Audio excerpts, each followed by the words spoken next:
이재명 대표가 연동형으로 결정할 걸로 보인다라고 말씀을 주셨어요. 이 결정은 언제 발표를 할까요?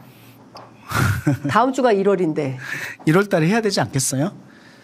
그 다음을 위해서 본다면 네. 1월 달에는 해야지. 네. 이재명 대표의 결심이 섰다 이렇게 봐야 됩니까? 언론들이? 연동형으로 결심이 섰다. 제 말을 가지고 네. 그렇게 볼 수는 없죠. 네. 근데 저는 그렇게 읽힌다는 거예요. 이재명 대표는 어떤 고민에서 그런 걸 읽으셨어요? 이재명 대표. 이재명 대표는 네. 훨씬 큰 정치를 할 거다. 그리고 네.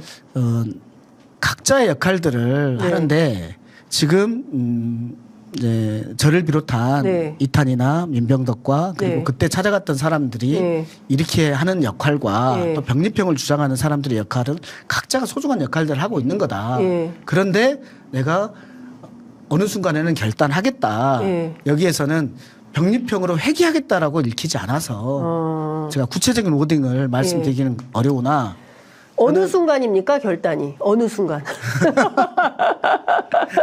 참 집요하시네요. 네, 아니 어느 순간인지 저는 알아요. 어느 시점 이해야 된다고 보는 거예요. 네. 1월 초에는 해야 된다고 보는 1월 거예요. 초 다음 주에는 결단해야 된다. 네. 그래야지 네. 그래야지 앞으로 네. 그 프로세스를 봤을 네. 때 그것이 맞다. 이재명 대표 다음 주에는 연동형 결단해야 이런 입장이신 거죠.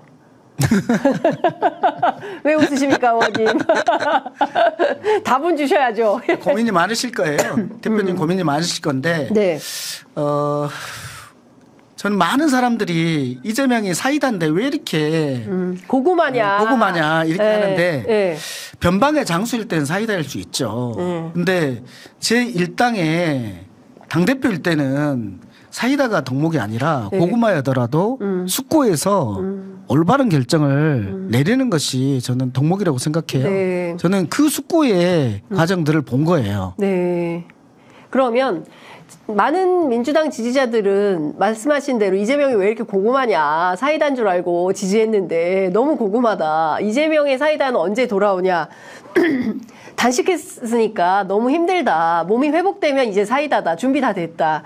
그 단식이 끝났어요. 언제 돌아오냐. 곧 온다. 그러다가 이제 연말 된 거거든요.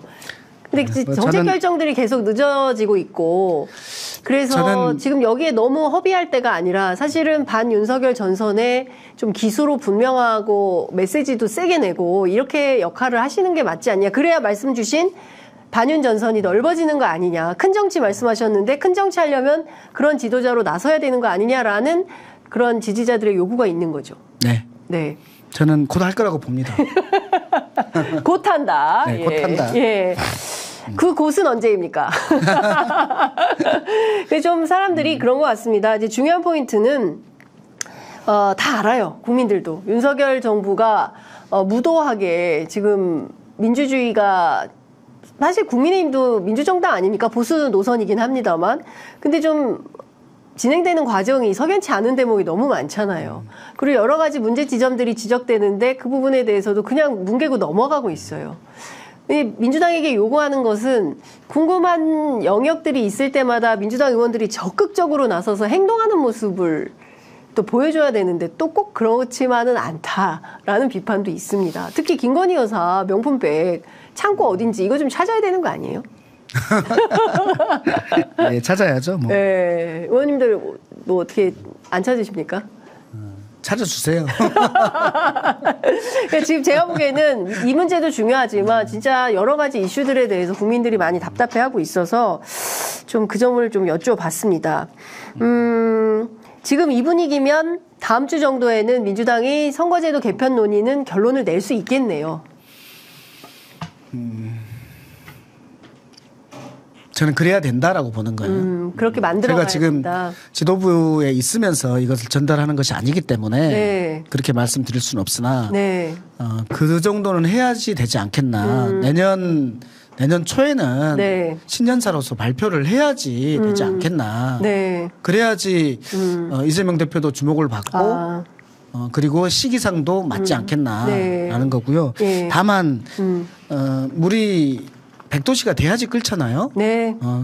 그래서 그런 시점들도 저는 보고 있으리라고 봅니다. 네. 네. 신년사에는 반드시 이 내용이 담겨야 들어갔으면 된다. 좋겠습니다. 들어갔으면 좋겠다. 그래야 뭐 국민들 볼라도 있다. 네. 이런 말씀 주신 걸로 알겠습니다. 의원님 이것 좀 여쭤볼게요. 오늘 오후 3시 앞으로 30분 후에 한동훈 비대위가 뜹니다. 물론 오전에 결정은 됐습니다. 네. 그리고 취임사 뭐 어떤 내용이 발표될지는 알 수 없지만 민주당 내부에서는 한동훈 비대위를 맞이하는 태도, 자세 뭐 이런 건 좀 어떻습니까? 뭘 좀 준비하고 계십니까? 전략적으로. 저는 기본적으로 국민들한테 말씀드리고 싶은 것은 네. 우리가 할 일은 우리가 하고 저쪽 당이 할 일은 저쪽 당이 한다. 네. 라고 보고 있고요.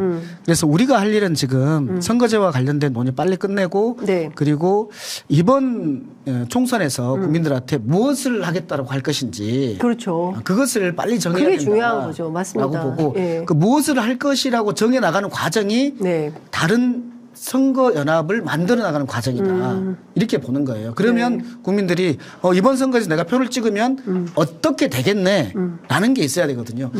윤석열이 싫어서 이번에 나 찍으러 가는 거야. 그것도 있겠지만 네. 그것은 좀 허하잖아요. 네. 이번에 윤석열이 싫어서 이쪽 세력을 찍으면 어떻게 바뀌겠네. 방송구멍도 통과되고 노란불도 통과되고 간호법도 되고 그리고 경우에 따라서는 헌법도 좀 개정돼서 제왕장 대통령제도 없어지겠네. 이런 것이 있어야지 갈 맛이 나는 거죠. 그래야 정답이십니다, 의원님. 바로 그겁니다. 국민들이 하고 싶은 게 그거거든요. 그 논의를 해야 된다고. 국민들은 그 결심을 이미 끝냈어요. 근데 민주당은 그런 모습을 그런 정당인지를 믿음을 주고 신뢰를 주고 있는 정당의 모습이냐에 대해서 할까? 이런 의구심을 국민들이 갖는 겁니다. 예. 너무 잘 알고 계세요. 국민들의 마음을.